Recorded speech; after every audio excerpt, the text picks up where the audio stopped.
We've been pursuing an investigation from Kimtar, or Alexander son of Worf, that one of the great houses of the Empire, whose members hold seats on the High Council, are traitors to the Empire and actively plotting against its interests for their own personal gain.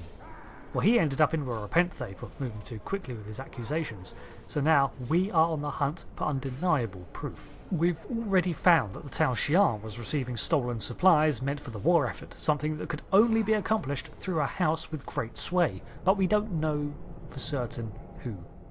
I suspect House Torg, and Worf was quick to point to the remnants of House Duras. Thing is, both these houses are allied to Jumpok, the Chancellor, so we better be certain, lest we be accused of trying to break apart the Empire ourselves. To this end, we've been trying to get Worf to cooperate, but for whatever reason he's denied to aid us. Instead, Kimtar has been working covertly to attain an audience with Lady Sirella, the remaining head of House Martok, the family of the prior Chancellor, and a suspected target of our quarry. Sirella, Lady of the House of Martok, has requested that you meet her at the House Estate in the Ketha Lowlands. She did not explain why she wanted to see you, but I expect that she has some tasks she would like completed. The House of Martok has lost much prestige since I took the Chancellor's seat, but they still have many allies among the KDF, and I am loath to reject Sirella's request without a good reason. Gaining the favor of the House of Martok could serve you well, but remember, they have many enemies. I harbor no ill towards Sirella, but do not get caught up in her vengeance against me. It would not be in your best interest. Serve the Empire well. Kapla! Martok is actually alive and imprisoned, but Sirella has no idea. She has publicly denounced Jumpok in the past, but abides by the rule of law and has never made a clandestine move against him. Honestly, House Martok might seem like prime candidates as the traitors, disgruntled as they are with the current Chancellor, if not for the fact that, as an audience of Star Trek, we know House Martok is one of the more by-the-book houses, and that they also seem to be a target of our unidentified true enemy. Jumpok's warning to us not to get involved with her politics is noted, and he seems unaware of why she deigns to meet with us. Clearly, Kimtar has held up on his promise of contacting her without arousing suspicion. The Martok estate is located in the Ketha Lowlands, a province on Qo'Nos. It's tracts of farmland, plains, and sporadic forest. It's a peaceful place, where many of the residents operate the fields and till the soil under House Martok's rule. Despite the house's reputation for fierce warriors and tactical leaders, well, this is mostly down to the exploits of Martok himself, who was a lowborn who married Sirella, daughter of Linkasa.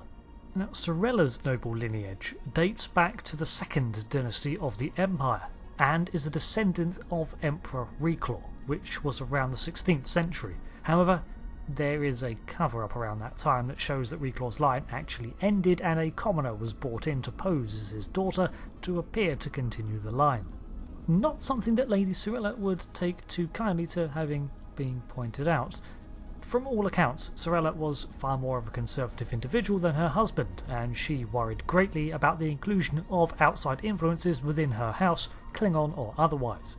She initially opposed Worf's entry to the house, as she was worried about the potential dishonour he could bring, considering the House of Mork's turbulent history. And she was further displeased when Worf married Jadzia Dax, a Trill. Despite this, she eventually came to accept Dax as a worthy individual, and even stood by Martok's decision to continue to honour that Ezri Dax would remain a part of House Martok. Her views are hardly uncommon for a Klingon. They generally disallow other powers to interfere with their own affairs, but this boils over into a disdain for other species. Martok himself was unusual, and like Worf, in that he judged anyone by their individual merits, not their species or origin. This made him a divisive chancellor on Qo'Nos, despite it being closer to the philosophy of Kahless, who founded the Empire. Traditionalists like to point out that Kahless devoted most of his life to fighting threats like the Herc and the Fekiri to keep the Empire purely Klingon, and individuals like T'Kuvma and Jumpok lean more on this rhetoric for a strong, unified empire. This resonated strongly with the warrior caste of the Empire, who are always looking for the next other to fight, and backed up by the notion that if the Empire is not at war with some other power, then they turn to infighting, something that their history can unfortunately confirm. When Jumpok replaced Martok, he led the Empire to the conquest of Qo'Nos, the exposure of Species 847 to infiltration, but then it didn't stop there, and now in 2409 the KDF is at war with the Federation.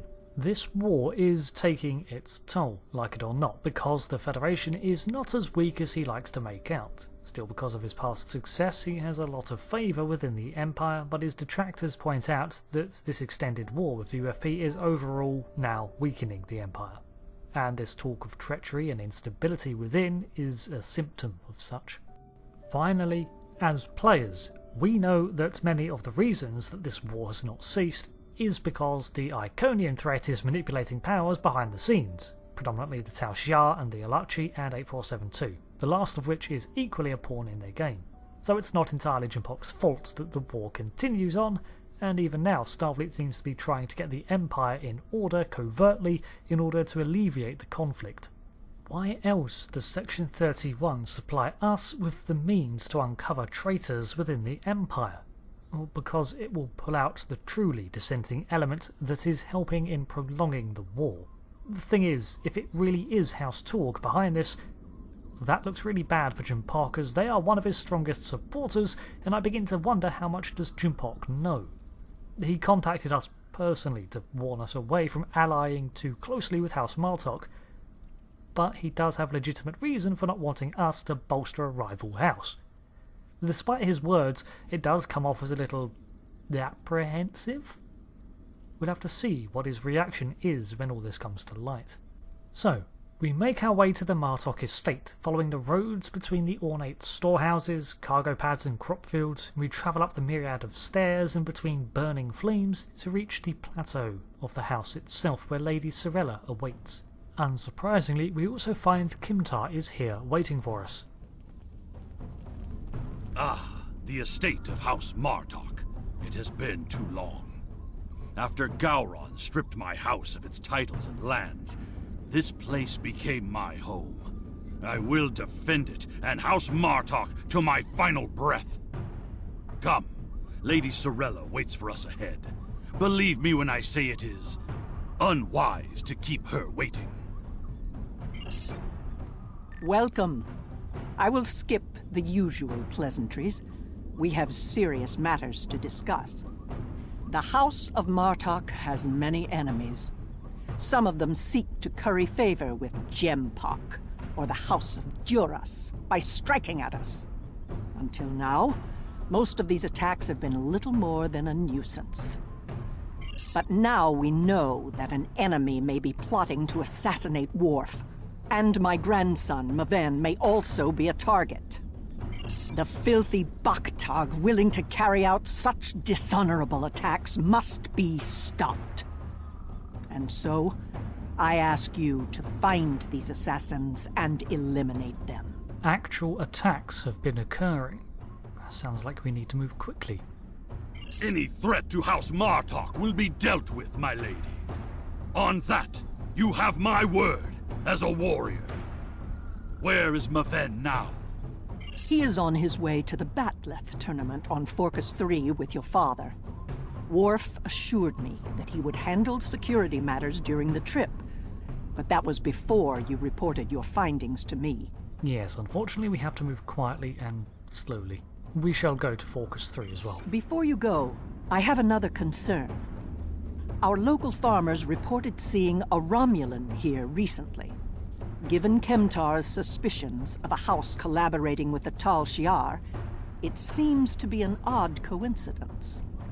We need to know what the Romulan was doing here before you leave for the tournament. Well, the Romulan refugees have been spread across the quadrant. I'm guessing, of course, though, that you're not employing Romulans at the minute. Okay, well, that shouldn't be too difficult to find. We start by heading down the stairs to talk with one of the farm's supervisors, who looks strangely familiar. What house are you from? I'm from House R'hllor. Are you from House R'hllor? I don't recognise you. You can be my long-lost sister. You're now my sister. Hi. A Romulan? Here? Once I would have considered that impossible. But we live in strange times. Maybe they have come to their senses and joined with the Empire against the Federation. I haven't seen this Romulan myself, but one of the others might have. You have my leave to speak with the workers. One of them might have seen your pointy-eared interloper about. Thank you. I will try not to get in the way or tread on anything. Of what interest is a Klingon farm to a Romulan? Probably not much, unless he's deeply into agriculture. I'd say it's more who owns the farm. The farmland itself is bracketed by low fences of stone, and there are small storehouses for their equipment placed throughout. Being here, away from the capital, is a strong reminder that not every Klingon is obsessed with battle. It's not the only way to earn honour, something that Kalis taught, but generations of Klingons seem to forget. All Klingons are warriors in spirit, true, enjoying a good brawl and the glory of victory, but working for the betterment of your kin, house and empire in any capacity is seen as honourable. It's just a shame that not every Klingon remembers the importance of anything that isn't warfare. The only thing I've paid attention to of late has been the lack of rain. But you're a warrior, not a farmer. You wouldn't be interested in that. Sorry I couldn't help you. No problems. Every Klingon is a warrior in their way. But just as all Klingons are warriors, anywhere can be a battlefield. Remain vigilant. The Togs have been busy tearing up my roots, but other than that, I haven't seen anything unusual. There are an awful lot of wild Targs around here. The hunting must be excellent. I remember seeing the Romulan. He said he was a surveyor hired to architect a new irrigation system. He set up equipment on the hill over there, but I haven't seen him lately. It wouldn't surprise me if he's up to no good. You can never trust a Romulan. That's actually a good cover story, considering the other Klingons were complaining about drought. Speaking to the others yields the same dialogue. I remember seeing the Romulan. He said he was a surveyor hired to architect a new irrigation system. This surveyor may be more than he seems. The idea of a Romulan moving alone, freely on estate grounds? I do not like where this is going. Let's follow his steps. Doing so could lead to insight on the Romulan's actions. We travel along the path out of the fields that the farmer indicated, and it's really not long before we spot the equipment that our Romulans set up. I see the equipment there. It is definitely Romulan tech. Getting a closer look at it, it seems to be some sort of transmitter or scanner. That is definitely Romulan gear, but it is not surveying equipment. Well, whatever it's doing, it's active and it's noisy. What is it? It is a short-range EM transmitter, not something a surveyor would use, Romulan or otherwise. I have a bad feeling about this. Disable it at once! In order to do this, I must use all my scientific acumen and wider range of Klingon know-how. Well done! We still have a suspicious Romulan on the loose, however. Yes, indeed. There is a shipping and receiving area nearby, close to a landing pad. I suggest speaking with the workers there. They may have seen our mysterious surveyor recently. So, we descend the hill and catch sight of the area Kimtar mentioned. There is much cargo passing through, being inventoried and managed, and it's a good bet that our infiltrator had also to pass through here. Yes, I remember this man. It's not every day you see a Romulan in the Ketha lowlands. He didn't say he was a surveyor, though. He told me that he was a part of a diplomatic delegation studying our agriculture. Well, that's a lie. Martok would have never let a Romulan set foot on our world. That's why I don't think much of Jumpak. He's too soft. The oddest thing I remember, other than him being a Romulan, was that he personally scheduled the delivery of goods to the farm. That is against our security procedures. Lady Sirella insists on authorizing all deliveries to the manor. Then why on Qo'Nos did you grant him access? However, his codes were valid, and he had Lady Sirella's signature, so I did as he asked. His delivery arrived today. It is the large package we moved to the grain storage shed near the House of Martok's manor. Knep would know what was ordered. He handles most of Lady Sirella's business transactions. Then we'll speak with this Knap. This package could be dangerous. And now our surveyor is a diplomat. A Tal Shiar spy seems more likely. I processed that delivery. It was an order for the House of Martok. They needed explosives for digging out a new irrigation system. The order was placed by Lady Sirella with her signature and authorization codes.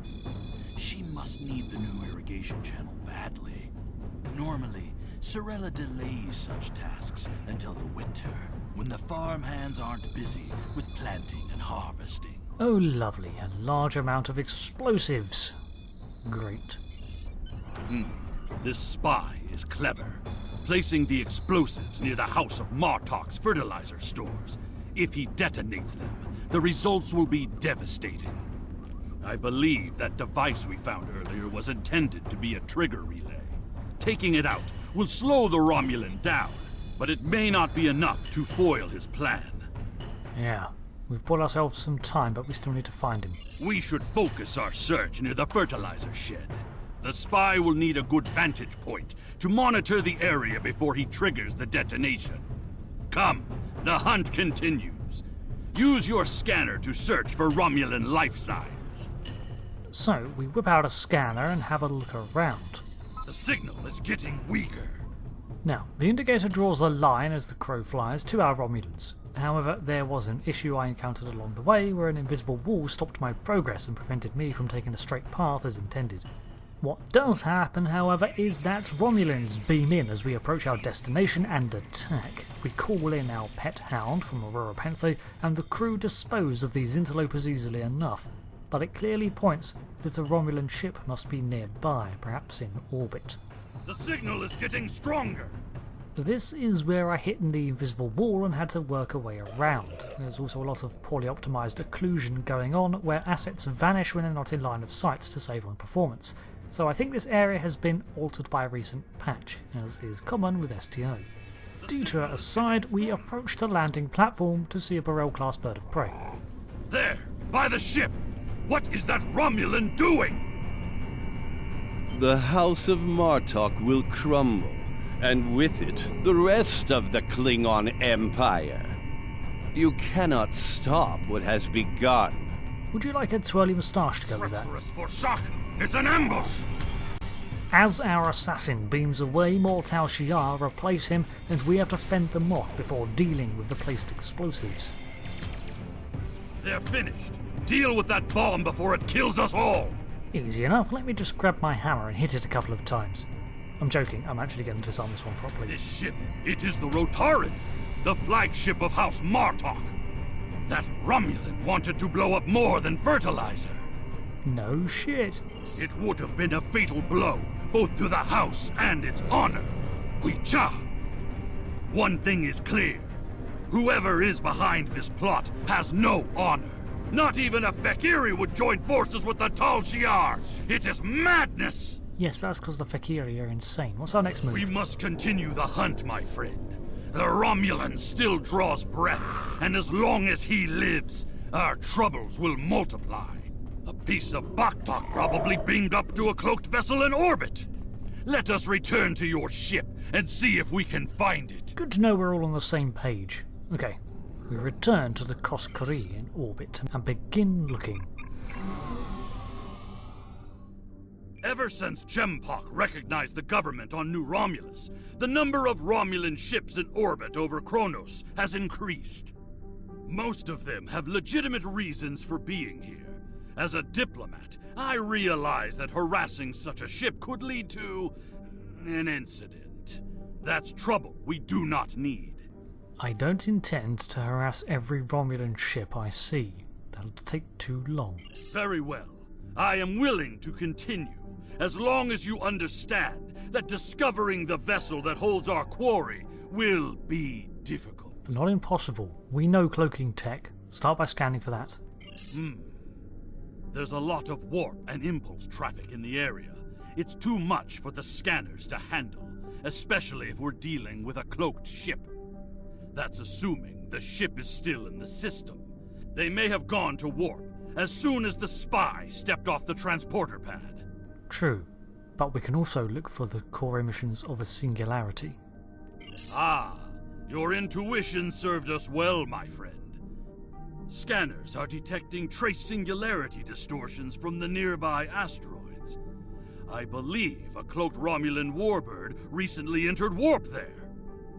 If we get a closer scan, I will be able to plot a course based on the warp trail signature.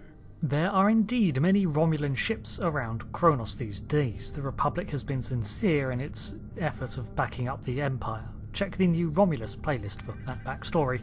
But one of the biggest benefits that they have brought has been improved cloaking tech, and the knock-on effect of that is allowing us to be able to know more and search for weaknesses with cloaking devices. Not enough to get a target lock, but enough to find those telltale emissions of an invisible enemy, faint although they may be. But by combining that with the telltale signs of a Romulan Singularity Core drive, we have our mark. I'm being pursued by annoying Klingon insects.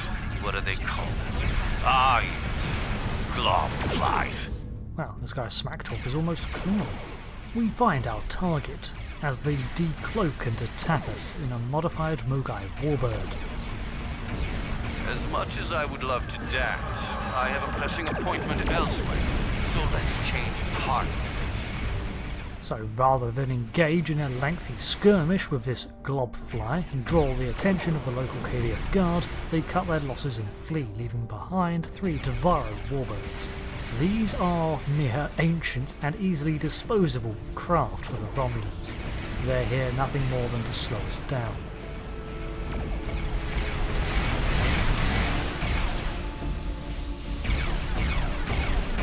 Sensors are clear. Let's see if we can follow the warp trail of the Romulan leader.